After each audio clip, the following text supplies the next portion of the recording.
Protein அதிகமாக உடம்புக்கு தேவை, அதை எப்படி எடுக்கணும் அப்படின்ட்டு யோசிச்சுட்டு இருக்கிறீங்களா?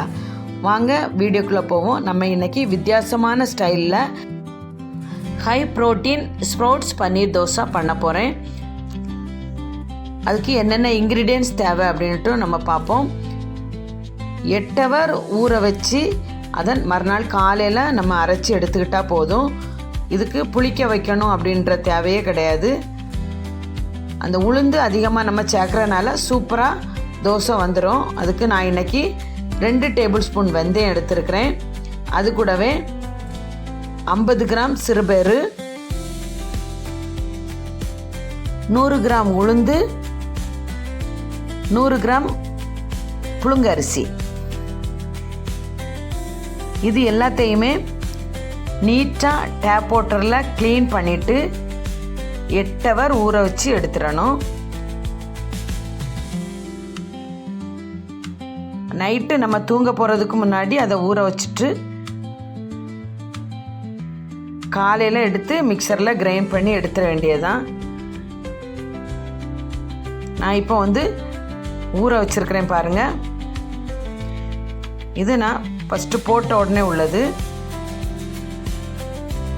இது 8 ஹவர் ஊறி கிடச்சிட்டு பாருங்கள். இப்படி நல்ல அழகாக ஊறி வந்துடும். இதை நம்ம மிக்சர் ஜாரில் மாற்றி கிரைண்ட் பண்ணி எடுத்துட வேண்டியதுதான். தேவையான அளவு தண்ணி ஊற்றி மிக்சரில் நான் இப்போ கிரைண்ட் பண்ணி எடுத்துருக்கிறேன். இது கூடவே தேவையான அளவு உப்பு சேர்த்துருக்கிறேன். அதையும் சேர்த்து நல்லா கலந்து விட்டுக்கிடணும். தோசை பக்குவத்துக்கு தண்ணி ஊற்றி கலந்துக்கிடுங்க. இந்த பக்குவத்துக்கு நல்ல தண்ணியாக நம்ம எடுத்துக்கிடணும். இப்போ இதை தோசையாக நம்ம போட்டு எடுத்துருவோம். இது கூட நம்ம பன்னீர் ஆட் பண்ண போகிறோம்.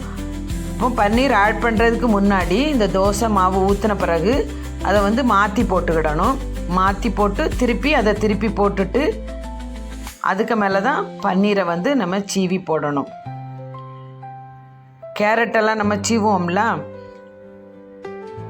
அந்த சீவலில் வச்சு இந்த பன்னீரை ஸ்லைஸாக சீவி போட்டுட்டோன்னா சூப்பரான பன்னீர் தோசை கிடச்சிரும். இப்போ நான் பாருங்கள் சின்ன சின்னதாட்டு அதை அழகாக கிரைண்ட் பண்ணி போடுறேன்.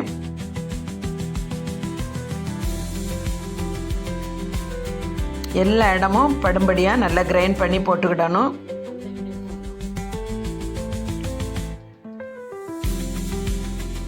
இது கூடவே 1 பிஞ்ச் வத்தல் பொடி, 1 பிஞ்ச் நல்ல மிளகு பொடியும் போட்டு இப்போ நம்ம இட்லி குட்டத்தில் உள்ள மூடி இருக்குல்ல, அதை வச்சு மூடி வச்சிடுறோம். ஒரு 2 மினிட்ஸ் ஆனோடனே அதை எடுத்து திருப்பி மாற்றி போட்டு எடுத்துட வேண்டியதான். புரோட்டீன் சத்து நிறைஞ்ச தோசை நமக்கு இப்போ ரெடி ஆகிட்டு.